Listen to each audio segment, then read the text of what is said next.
To show or hide my files frequently used on top in Samsung Galaxy S20, open my files settings, swipe up or down home screen to access the app screen, and then tap Samsung folder,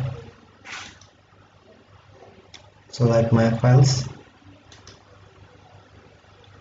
tap my files more icon or three dot icon, and then tap settings,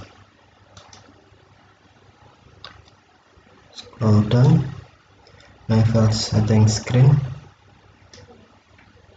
and then to show frequently used file on top, tap switch until green, or to hide, tap switch until white. If you enable, system will be displaying the folders you use most often at the top of internal storage, and if disabled, system not display the folders you use most often at the top internal storage. Okay, thank you for watching. Have a nice day.